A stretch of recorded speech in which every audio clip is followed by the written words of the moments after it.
Hello, my name's Aaron, and I'm joined by my good friend and co-host Marcos. Thanks for joining us at Case in Point, the watch podcast absolutely no one asked for, but maybe you were looking for it anyway. We're two dads, lifelong friends and casual watch obsessives who believe there's beauty in the well-made and well-worn. For us, watches are just a start, gateways to stories about design, craft, music, travel, and the people and places that shape us. We're not experts.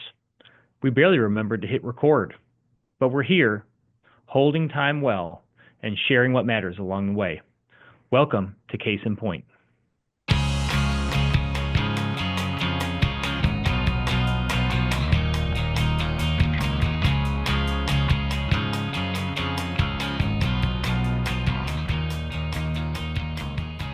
Hey.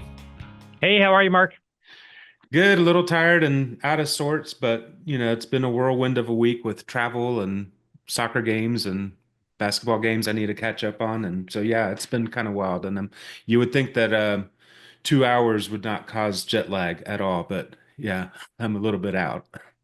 Yeah, I think we're both in a little bit of the same situation. It's been a busy week, but it was kind of a fun and special week because you came here to Kentucky and we got to spend some time together in person, which we don't get to do nearly enough. No, yep. And so yeah, it was again, as you're saying, it was a busy week for both of us. But you did get to come over to the house on Wednesday evening. You and your son Felix came over, spent the night there at the house Yeah, that while you're was so visiting in fun. town. Yeah, we'd love to do And that as whenever we can for sure. That was awesome. and part of that ritual of coming together and hanging out, it's not all about watches, but it seems like inevitably we wind up sitting around the kitchen table. There's very often a bottle of bourbon and a couple of glasses on the table, and That's right. the conversation goes from there. And this past week's visit was no exception to that. No, it was great. And I love to hear Terry, yell from the next room, like, save it for the podcast. Yeah. Save it for the pod. And I will drop some live news for you here on the pod. While we were together, my wife Terry did come and join us at the table. She's become almost as fascinated with watches as Marc and I. She's not fully sick yet, but she's getting pretty close. Yeah. And she shared a vintage Omega DeVille, gold-plated Omega DeVille that she had been keeping her eye on eBay. And actually, just before I left the house to come in and record this pod, it's on its way. She shared that No yeah, way. No way. That is awesome. I loved it. I love that for her. When she showed it to me, I was like, absolutely, that is such a you watch. That yeah, is so cool. yeah. This is She's news super to me. excited. This is Yeah. not part of the show notes prep. Wow, that is um, awesome. yeah, she's really excited. So it's supposed to come early this week. And we'll share some pictures of this watch in the notes, maybe for the next episode, Yeah. depending on when we get this one published. But yeah, she's really excited about that, and she has really, I guess I'll back up. We took a trip to see our daughter who was studying abroad in Ireland last year, and when spending a day in Dublin, we visited a couple of great watch stores, and my wife has been a very committed smartwatch wearer.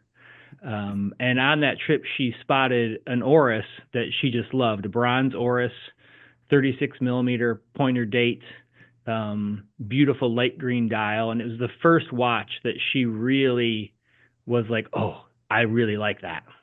Yeah. And she tried it on there in the store. And then later that year for her birthday, we got that watch for her and gave it to her on her special birthday this past year. And that really has started an avalanche where she's fascinated by vintage Oris.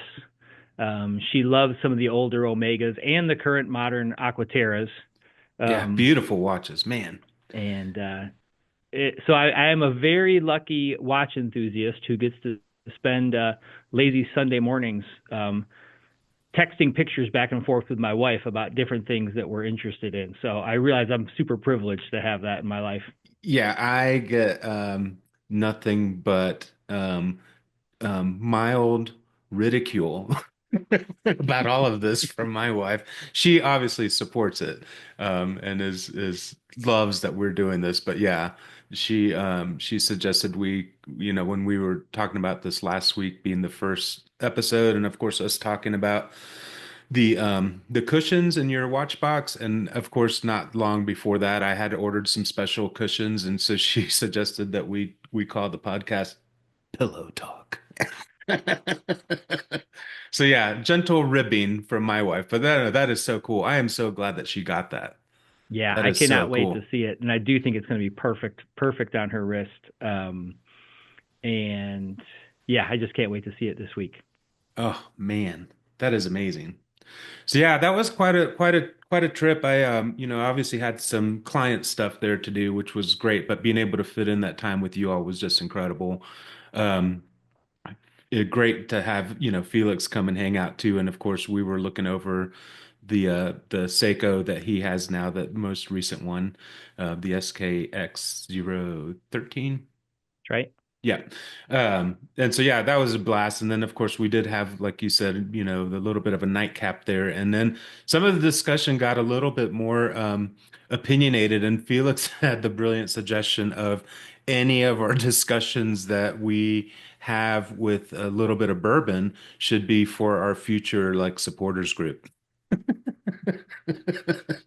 Sort of a way to punish those people who are willing to support us by Yeah, having to. exactly. Yeah, I can get, especially as the evening gets later, I tend to stake out some pretty entrenched positions that are completely ridiculous. Um, And the thing is, normally, like when we're talking about stuff, and we do come at this with like different perspectives, but a lot of times when you say something, like you have swayed me on some of my thoughts, but this last week, but for sure, I was just like, no, you're being ridiculous. which is where I'm the most comfortable, I think. Yeah, no, that was so much fun. Um, One of the things that so one of the reasons I'm so tired is because I landed in Denver at 10 in the morning our time here, which meant I left ridiculously early from Lexington. Um, and then I already have like partial season tickets to the Rapids, so I had a soccer game last night. And then Felix was sending me texts and videos last night because he was also at the My Morning Jacket concert in Louisville last night. And so I had full intentions of watching because the Nuggets had an amazing game, a winning, shot last night. Aaron Gordon did. So anyway, I thought I'm gonna just watch the highlights because that'll be so fun. But I crashed. I went to sleep. You And I'm earned it. still, yeah, and I'm still feeling it this morning. So yeah, but it was a fun week for sure.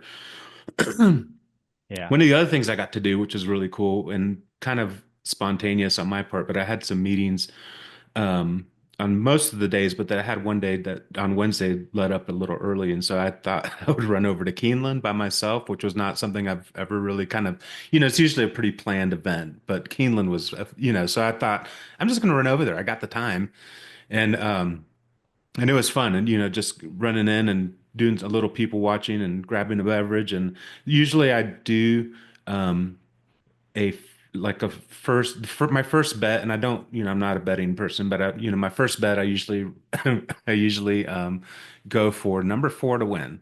And I was doing some people watching, and I got a drink, and I was wandering around, and lo and behold, I hear the bugle announcing the race. And so I thought, oh, I should race real quick. But it was so quick that I just went down to the front to watch, just them. They run right by you. I'm not sure. Have you been to Keeneland? I have. Yeah, yeah. Yeah. Um, and of course, I didn't place a bet, and the number four won.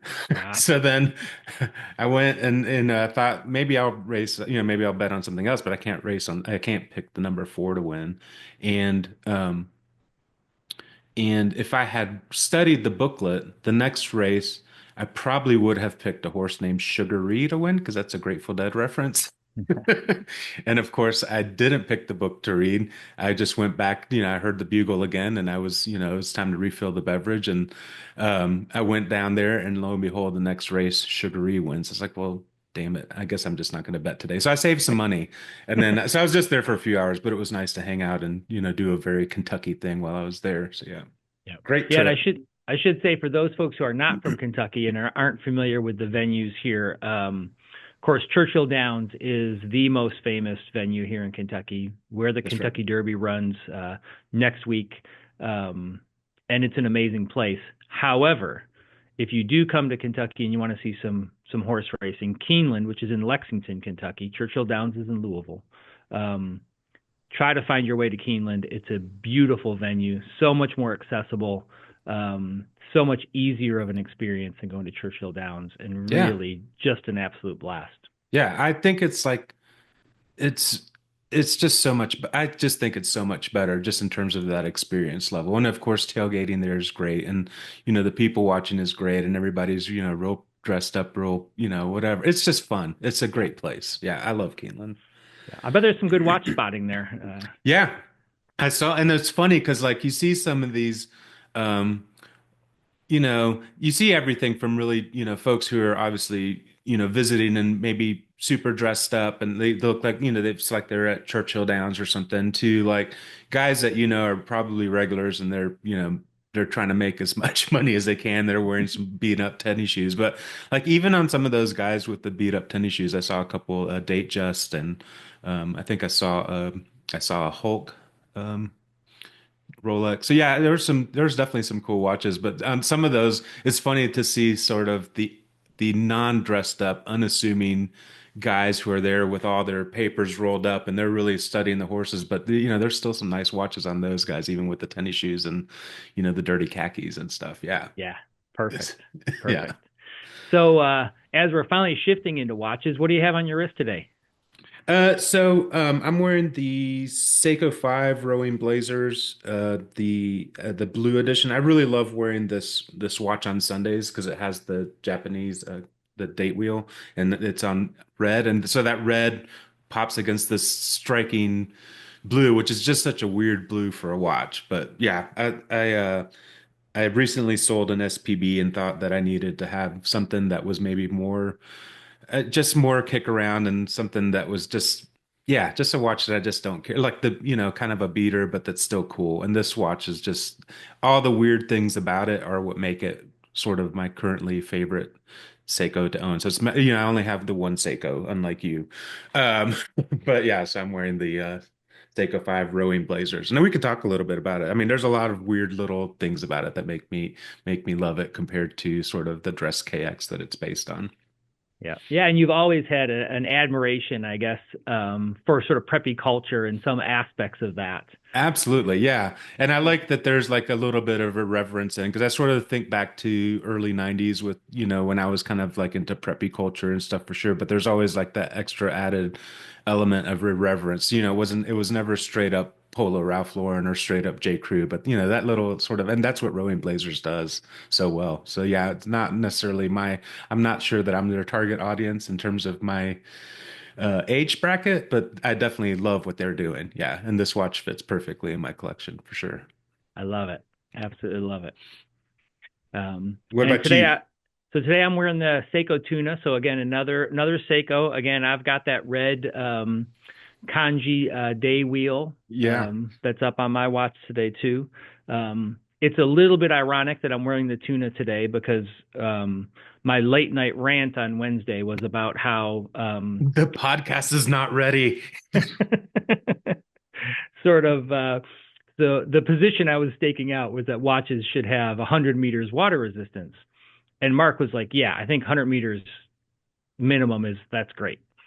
Yeah. Not to put words in your mouth, but I think that was Yeah, your. no, that's exactly what I said. I was thinking, so I thought you were going like, in terms of manufacturing and sort of what, sort of driven by market desires. Like, yeah, I can get behind that. Like, why shouldn't the minimum be like market driven desire for 100 meters minimum for a watch?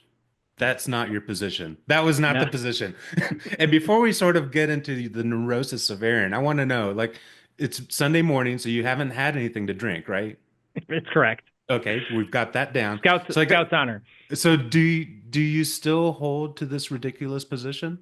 Well, so just for those listeners who weren't eavesdropping on late Wednesday night, my full position was not that there should be a minimum of 100 meters water resistance, but that 100 meters water resistance is all there should be.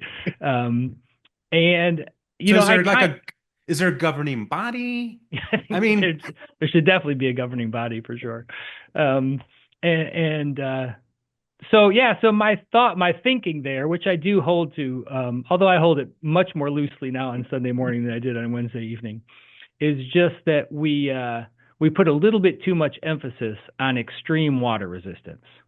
And one of Marc's watches that I really love is the Oris Hodinkee special edition. It's 100 meters, skin diver style. It's super thin, Manual wind. um, manual wind. It is an amazing, amazing watch. Beautiful ghosted bezel.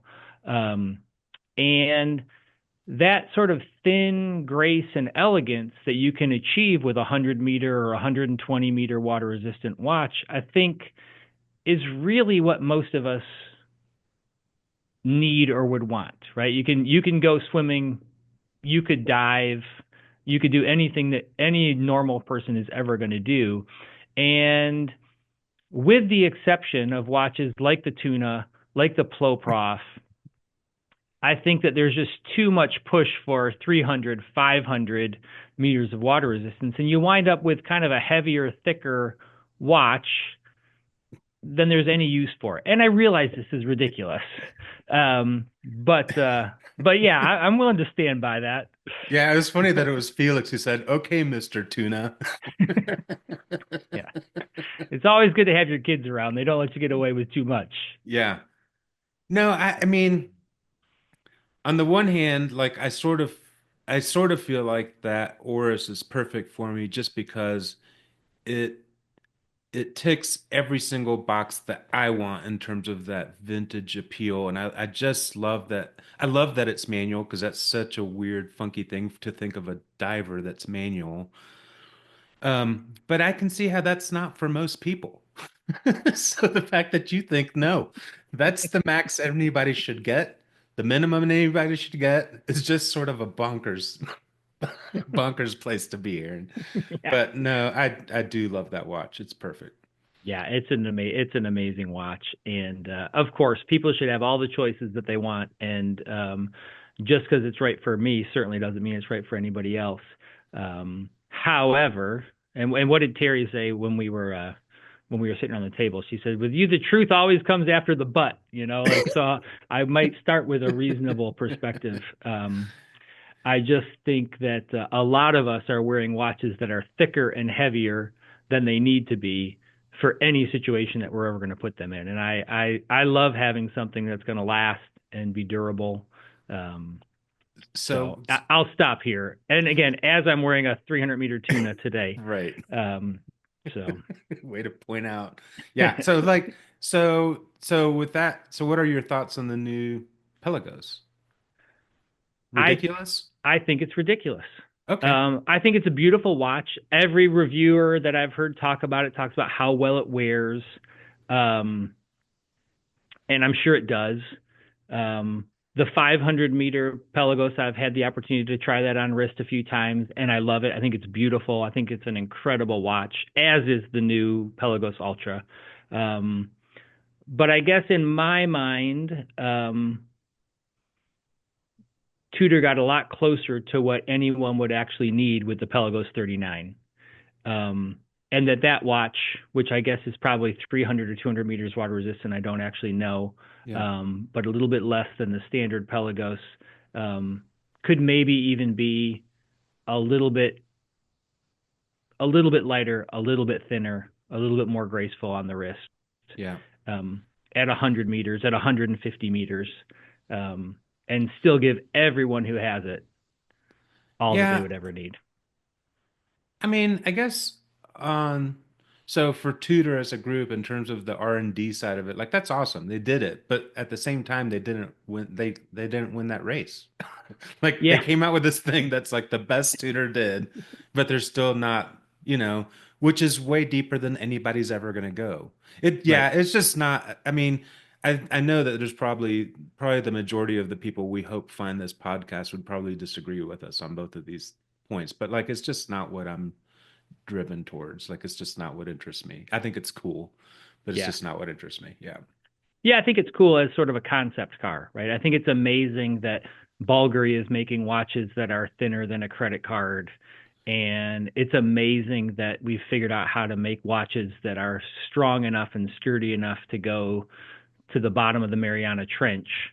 But as a product for human beings to buy, it just confuses me, I guess I'll say. And again, no judgment for everyone who loves those watches. And again, if a Pelagos ever landed in my hands, whether it's the Pelagos Ultra or the Pelagos 39, it would be a treasured jewel that I would never ever want to let go of. I mean, these are amazing things.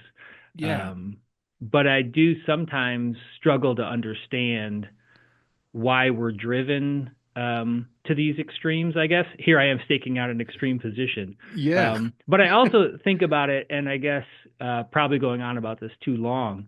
Not at Um, all. I spent a chunk of my life doing construction work out of the back of a pickup truck.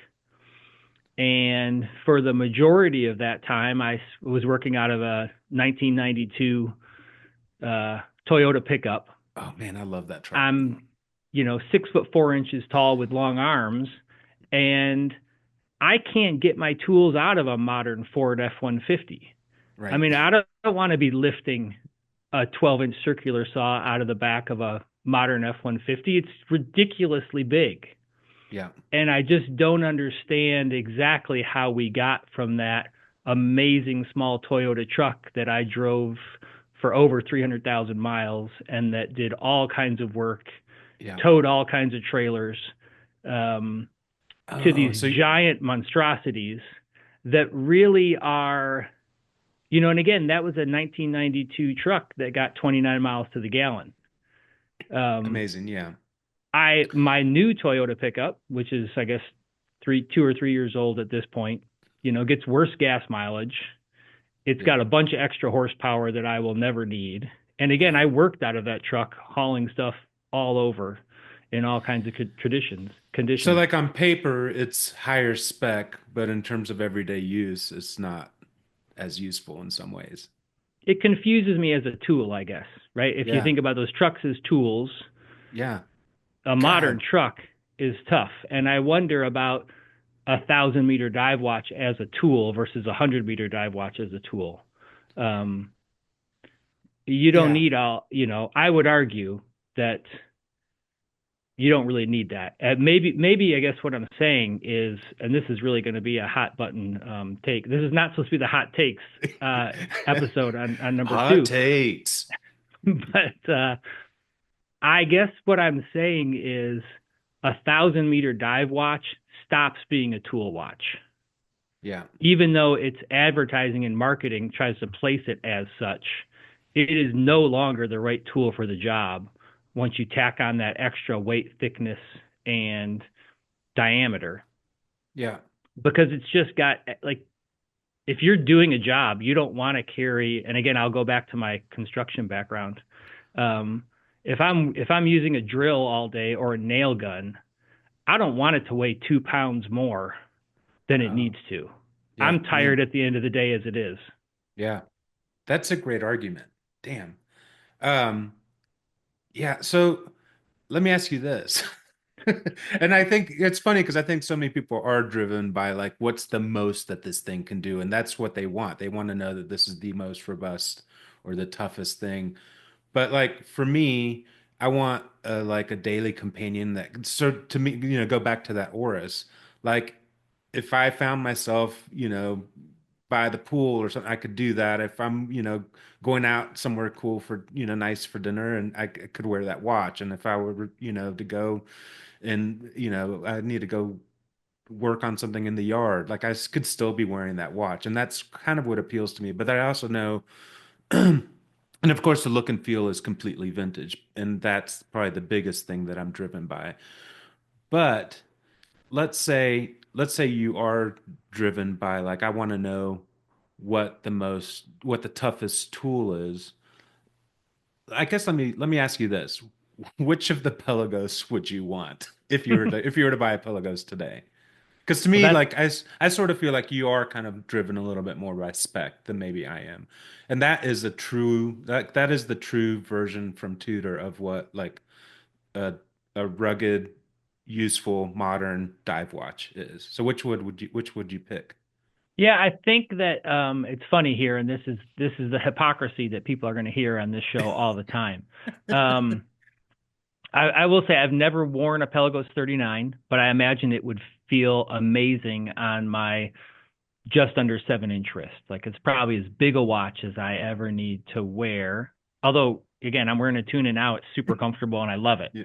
Yeah. Um, I do like the dial and the deeper rehaut on the original Pelagos more than I like the dial and the rehaut on the Pelagos 39. So from an Yeah. aesthetic perspective, looking at the dial, I think that and I really prefer the dial and the rehaut on the original more than I do on the Ultra.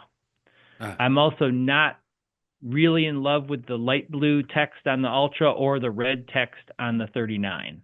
yep. Um, so I mean, and this is always the case, and ridiculous, I realize.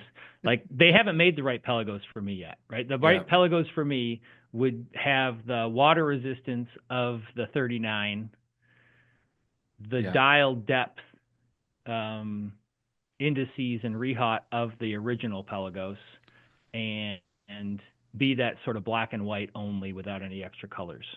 Do you like the fixed the FXD? I do like the FXD. I think those are really neat. I've never tried one on, and from everything I've heard or read, they wear really well despite having that sort of longer lug to lug with the fixed lug design. Yeah. Um, I do like the idea of a fully indexed um, bezel on a dive watch. Yeah. Um, so Huh. yeah, so they just I'm still waiting for another version, and that's the amazing thing about Tudor is they may well give it to us. Yeah, but then they're gonna put 300 meters and you're gonna be like, nope, too much. Yeah, I guess I'm arguing for like a Pelagos Light. Yeah, audience of one there. Yeah, yeah. Well, I mean, I think the good thing about obsessing over these details and being somewhat ridiculous is that it can save you quite a bit of money because they're never going to make the perfect Pelagos for me. So Yeah. if I'm disciplined, that means I don't have to spend the money on it, which is money I don't have. Oh man.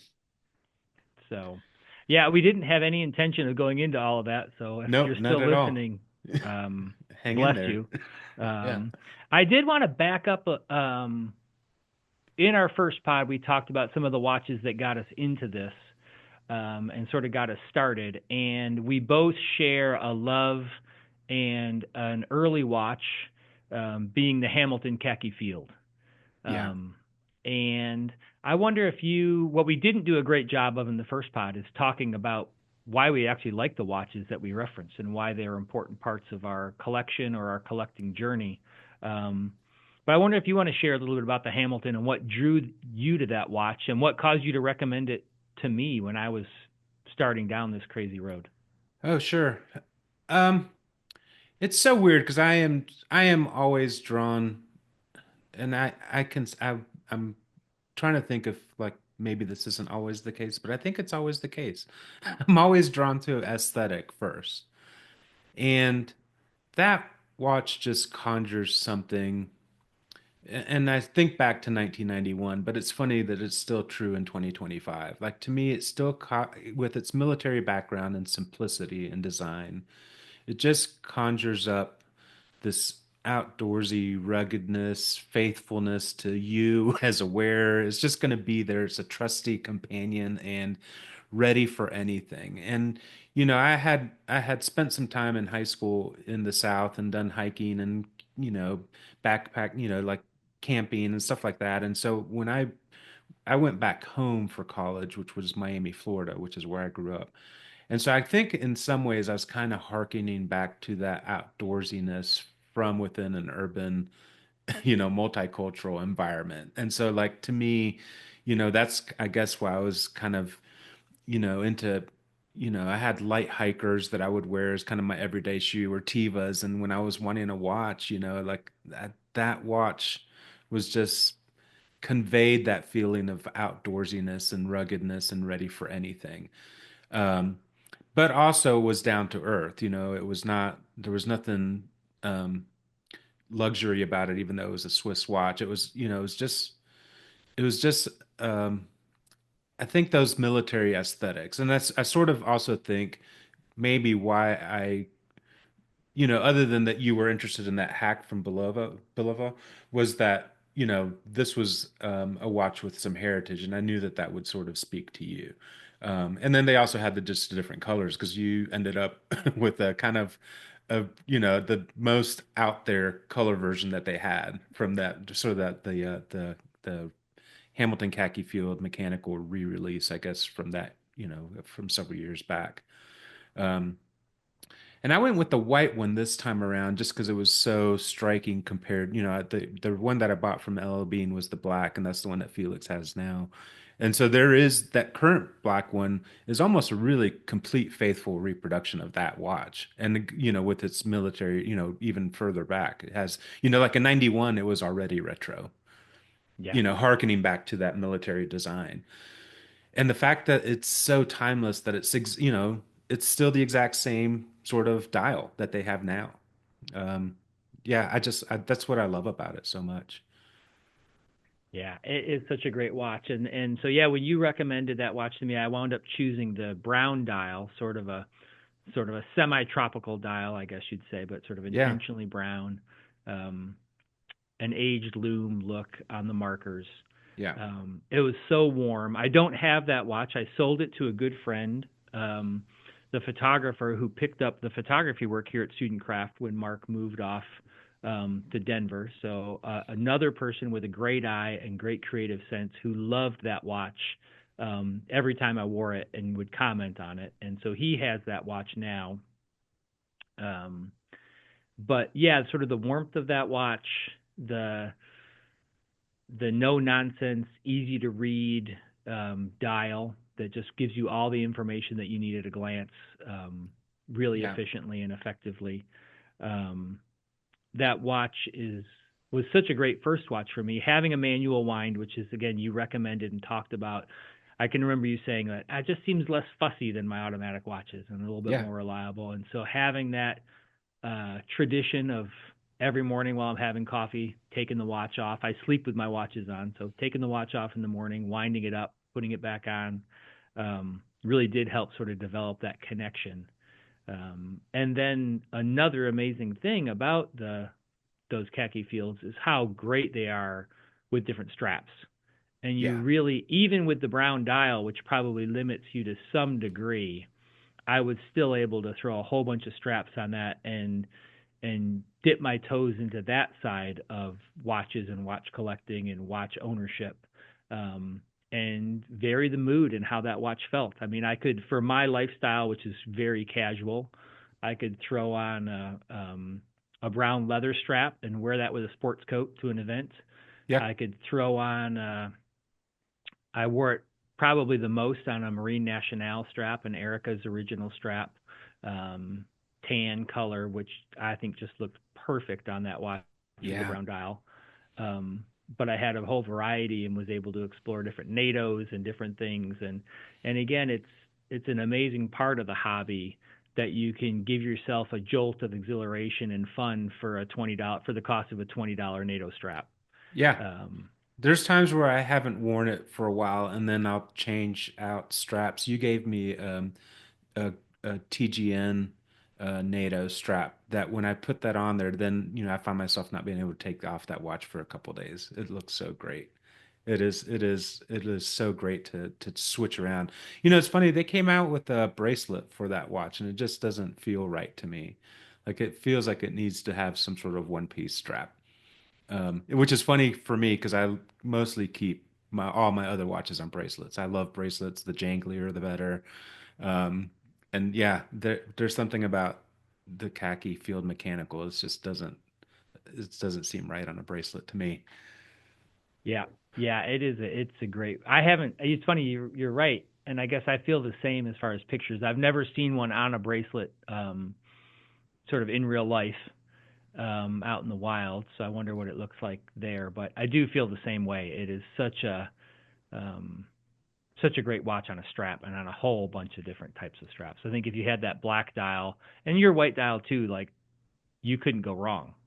No, You could pick blindly and it would look amazing on there. it would. I mean, I've worn it on orange. I've worn it on red. I've had a couple striped ones. I had that the parachute style one that was sort of a dark khaki with a little thin red stripe down the Yeah. middle, and it looks so great.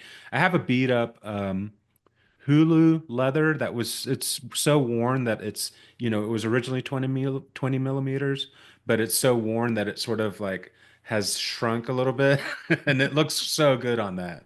It looks so good on that. But I want to say that leather NATO is probably 20 years old. That's so great.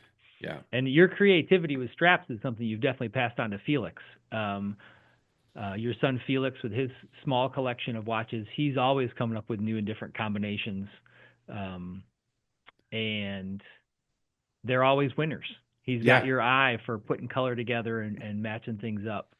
And he has a leeway too with just his age. He wears some of the craziest stuff sometimes, but it just all looks so put together and thoughtful. Like Yep. it looks random, but probably isn't. Yeah, and it does. It looks great. This might bother me, and it shouldn't. Um, but he's also not concerned about exactly matching the lug width, No, right? no. It doesn't bother him at all, I mean, and if I it think didn't, that's perfect. I love that. yeah, if it didn't bother Sean Connery, like why should it bother Felix? I think that's right. I think that's exactly right. Yeah, um, I don't know that I would ever do that, but he does pull it off. he pulled Yeah. it off, and he loves it, Yeah. and I just um, I should say Mark's son is one of the most adventurous kids that I've ever met. He's always out doing something. If I run into him here in town, he's coming from exploring a cave out in the woods or hiking to one of the tops of the mountains around here, or you never can tell, but I never run into him and hear like, oh, I've just been laying around at home watching TV. That's not something that would ever come out of his mouth. That's a good point. Yeah. He's always out there. He's always taking these watches on adventures.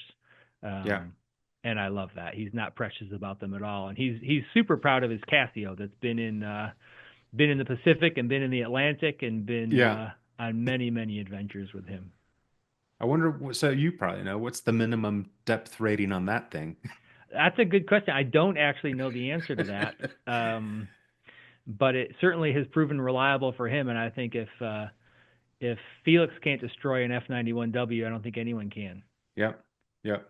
And he is so proud. I think it's really cool that you took him to that watch meetup, and that was the watch that stood out to so many people. And there was Rolexes on the tables and Omegas and all kinds of stuff. And there was several comments and how cool it was that this kid came and he had a F91W with a NATO, right? That's right. That's exactly right. He has a little Um, compass too on there. yeah, which he got that day. So both Mark and I are big fans of the Gray NATO podcast, and this was a Gray NATO meetup here in Kentucky that we went to. Felix came with me, and part of the Gray NATO, the Slack group, is there's a box of traveling straps, which is more than a box of straps. It's got all kinds of watch related ephemera inside of it. And with this box, if you put something in, you can take something out. So this is about a trading situation. It's not about any money changing hands. And Felix bought some straps, and I bought some straps. We made some contributions to the box, and Felix left with a small compass to attach to the strap of his watch, which he's had on there most of the time ever since, with a variety Yeah. of different straps. It was such a good evening, good afternoon. I'll make sure I get Super. a good picture of his watch and put them on the website. Yeah. Such a cool watch.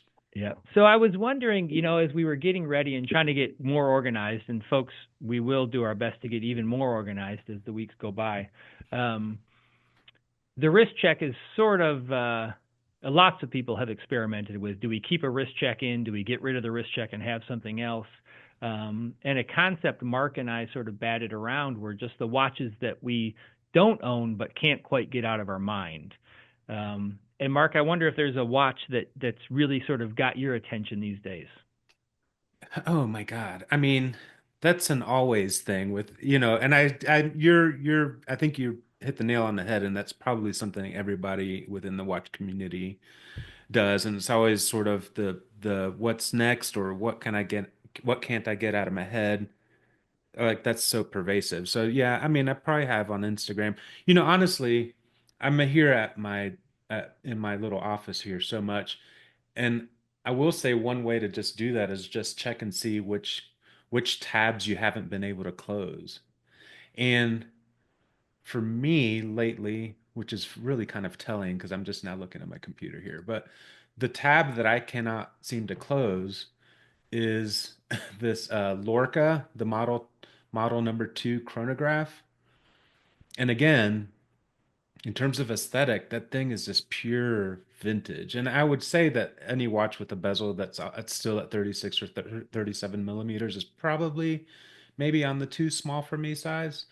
But man, that is just pure. Like this, if you didn't know any better, you would think this watch came straight out of, this is an old vintage watch that's barely going. But like the specs are great because it's a modern watch. But man, it is nothing but pure class. And I love that sort of dressy tool watch thing. I mean, yeah, I have one, two, couple Fratello articles, a worn and wound article. Like I have everything about this watch open on one window. There's like four tabs for this. It's, again, a little bit telling, but that's the watch I can't, the tab I can't close.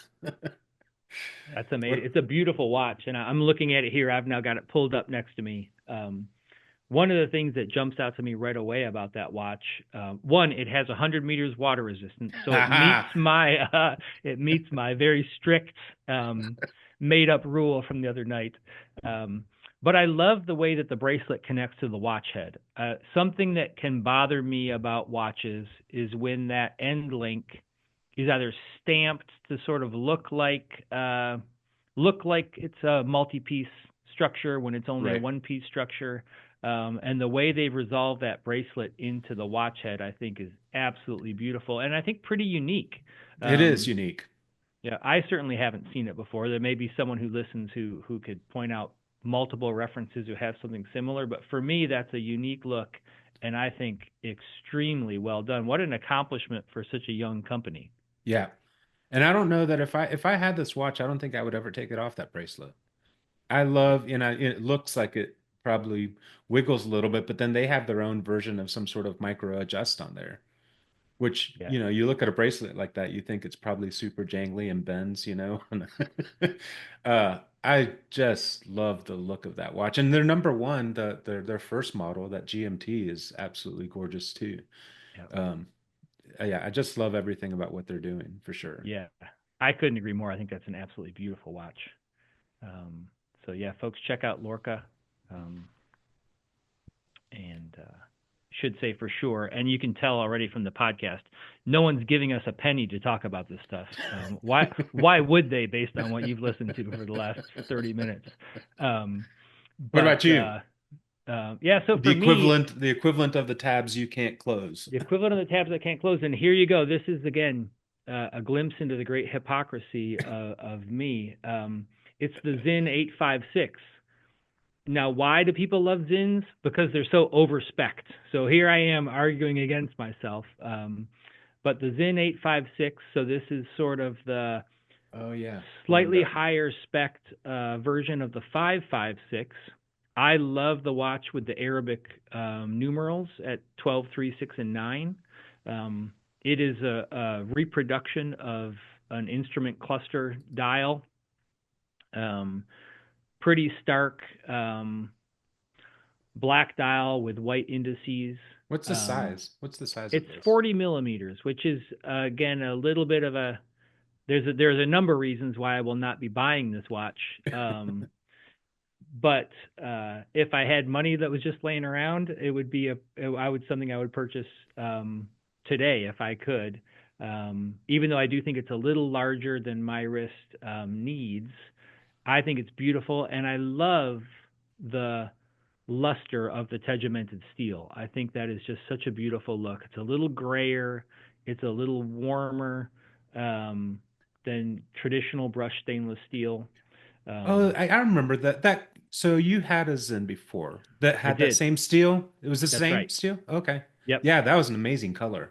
Yeah. So I did have a U50 for a while. that I sold to purchase the Seiko Willard that I have now.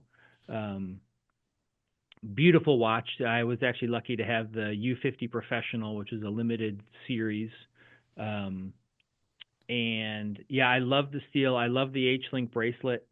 Um, so I do, and it was the same size as this. In fact, it might have been 41 millimeters, and it fit on my wrist great. It's a pretty short lug to lug for the diameter of the watch. Um, but yeah, this watch, I just love it. I love how clean the dial is. I love how easy to read it is, or how easy to read I think it would be. It would be. Um, I love the anti-magnetic properties. And again, here I am. I've never in my life had a problem with magnetizing a watch. I know it's a real thing. I know that some people have this problem. Um, but I do find the fact that this watch is particularly anti-magnetic to be um, a plus for me. Um, so yeah, this Yeah, is the watch. I keep looking at it over and over again. It's a very stark watch, but I just love it. I think that it's funny that we were sort of joking about this hypocrisy, but the truth is, I sort of think of you as having watches that are capable and tough, and this also has that military, background in terms of the dials on a on an airplane, and that just fits to me like in terms of this watch is an Aaron watch for sure. For sure. And I would not have guessed that your other Zen was 41 millimeters because it fits you perfect. Yeah, they have a nice. I mean, it's 47 millimeters lug to lug, so it fits on my wrist fine. Um, and Gosh, yeah, I love the font of the 12, 3, 6, and 9. I love how they all have a little bit of a curve, that same curve across the top of the two, and the 9 and the 6, of course. Yeah, it is beautiful, striking. yeah, yeah. And something I love about this watch, and a difference between the two of us, is I have grown to really appreciate having a date window, and I know that's a polarizing position. Um, this is a date window that's at the 4 o'clock position. It's small, it's subtle. Um, but one of the things I love about watches is that it stops me from pulling my phone out of the pocket.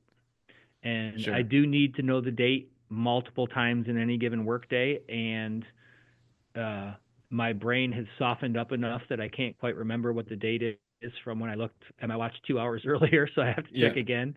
Um, and so I love that real subtle date window on this Zin in particular. The 556 also has, I think, perhaps an even better date window placement at about 4:30. Um, if we're getting into the real minutia of it, I love when the Let's. date um, is, I guess, parallel to the 9 and the 3, whereas the date on the um, 856 is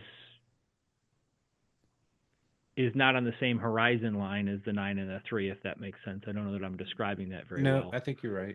but it's sort of an angled to the presentation that it would have on the wrist. I don't love that, but again, here it's so subtle. I would look past it if I didn't want to see it, but it's there if I need it. I think this is a beautiful, beautiful watch. Yeah. Ooh, I like that 556. I'm looking at that now. Yeah, I like those indices. Yeah, I mean, I know I have sort of in our all of our conversations I've have said multiple times I would love that if it didn't have a date. Um, and I guess that's really true of divers. I really don't want I really don't want a date on a diver. But I have some. I have some divers with dates. So yeah. And I guess the Seiko that I'm wearing today, um, I know that Seikos are sort of I mean, it's hard to find a Seiko without a date. So the fact that this one has a date, you might as well just really lean into it. If I'm gonna have a watch with a date, might as well have one with a day too. But yeah, sort of ending where we started from. I really do love looking down at this thing on a Sunday afternoon and seeing yeah, that little pop of red. it is great, and I love that you can get Seikos with day wheels in other languages. I Yeah. love that Felix's SKX013 has got the Spanish Yeah. day wheel. Yeah. Um, And he keeps it on and Spanish. Yeah. yeah, yeah, I think it's very cool. Um, but yeah, for me, the watch I can't get out of my head is the Zin. And we'll see how long it lingers there. But I just think it's a beautiful watch. I could totally see that on you Yeah. for sure. There's not very many of them on the used market. You can find the 556s. I will say something about my watch purchases is that they've almost all been bought used. I guess I'm a big proponent of buying a watch after it's depreciated a little bit. Yeah. I am not in the market or of the means to buy one of the few watches that appreciates in value. So for me, if I can get a used watch and get it at a discount, that's the way I'm going to go. And with my lifestyle, I'm always going to put some marks on it. So Yep. doesn't bother me that someone's done that in advance. Yep. Well, cool. Yeah, so this is great. This is a good chat. I don't want to rush us off, but I think we've covered quite a bit of ground today. We have covered a lot, and I also think like I like the idea of these being listenable and sort of, if you're on your drive home or out on a walk that you could listen to this and not, go on and on and on. So maybe we should cut it down. But yeah, no, this has been a great conversation. Unless you have anything else you think we should talk about. I will definitely have pictures and links. I'll try to sort of keep up with that and have pictures and links on the website of the stuff we're talking about. Yeah, it's been a great conversation, Mark. It's so good to catch up. It's good to see you on the screen, even though I just got to see you on Wednesday. Um, I will say, and this doesn't, for the listeners, they may not care about this at all, but something I love about this podcast is that it gives us a defined time to spend a little bit of time together, Yeah. which we don't get nearly enough of, as far as I'm concerned. Yeah, it's something that whether we post this or not, I'm enjoyed talking with you for sure. Absolutely. All All right. right. Until next week. All right. Sounds good. Take care. Peace. Yep. Bye bye.